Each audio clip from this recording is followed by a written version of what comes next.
So yes, I'm going to talk about children's ability to think about what didn't happen. And I'm hoping it may spark a bit of discussion eventually about the scope of what we mean by counterfactual thinking, how narrow, how broad. And yesterday there were various presentations which intuitively seem to be taking a somewhat different starting point. So it would be nice to have a broader discussion since we're coming from somewhat different backgrounds in particular. So my own take is that it's interesting to focus on children's ability to think about what didn't happen in relation to what did, and may or may not involve what we would typically call counterfactual reasoning. But I'll say a bit more about that as time goes on. So I want you to take a close look at these two men. If you can identify something they have in common. There's a nodding head there, yes. What did you not notice? I did not notice. So what did you notice? Oh, they're both interested in psychology. Okay. Yes. I was thinking you might focus on, maybe it's not so clear Oh, here. I didn't see that. And They over were here. both smoking. Yeah, they're both addicted to nicotine.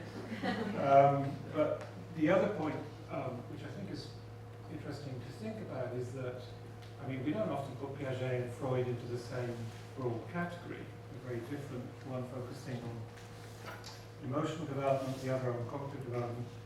But at their roots, I think they had a presumption in common, and that presumption was that if you look at the early life of children, they are prone to a rich fantasy life, but that rich fantasy life is a quasi-retreat from reality. It's not as if the child is capable of, as it were, comparing and contrasting what might take place in a fantasy world or in a possible world as against reality. And I think they were both wrong in that respect.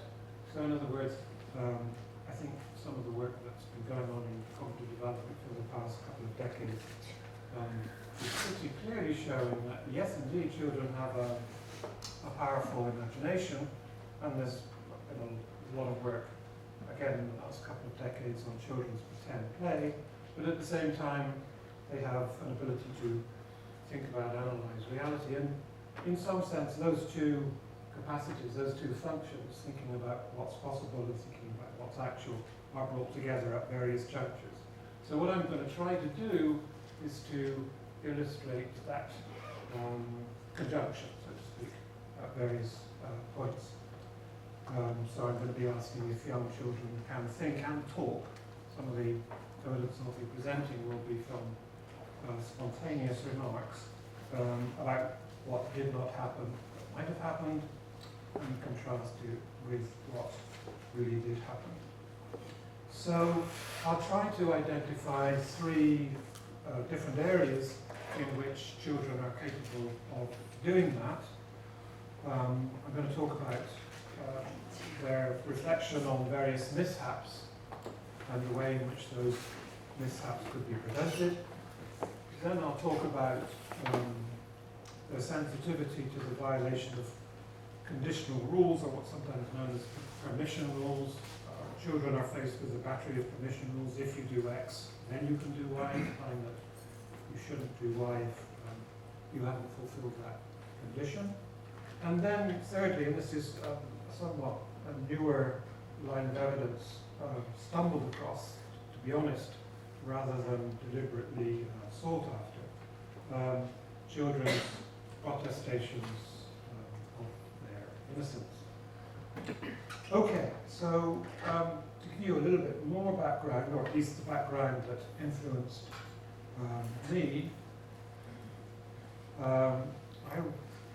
when I started off thinking about counterfactual thinking, I was influenced by Norman Mackie's work in the Center of the Universe, I think it's called, in which he talks about the ways in which adults often ask themselves about circumstances in which a particular outcome that's actually happened would not have occurred, and they focus on the difference between those hypothetical circumstances and the actual circumstances.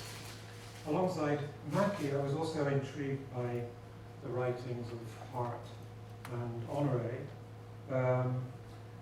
In particular, this sort of thought experiment that they write about. So the example they use is of a factory fire, and if a fire breaks out in the factory, we might, for example, entertain the possibility that somebody had accidentally dropped a lighted cigarette. At the same time, in ordinary circumstances, we wouldn't argue that a major cause of the fire was the presence of oxygen. That would not be something that would be on the agenda. But then they go on to speculate about a special factory which, because of its manufacturing process, has a chamber in which oxygen is systematically excluded. And then they go on to speculate about what would happen if a fire broke out in such a factory. Well, under those circumstances, we would presumably speculate about what would have happened if some disruption of the regular preventive measures had not occurred. In other words, if people have followed the normal practice of excluding oxygen from this particular chamber, all would have been well. So there's a sense in which, in this particular example, this alternative factory, it would be plausible to invoke the presence of oxygen as a cause of the fire. So what's the difference between the regular factory and this particular special factory, and why do we draw different conclusions? Well, the plausible implication is that in thinking about a regular factory, virtually all of the antecedent circumstances that we can entertain would include the presence of oxygen. So the presence versus absence of oxygen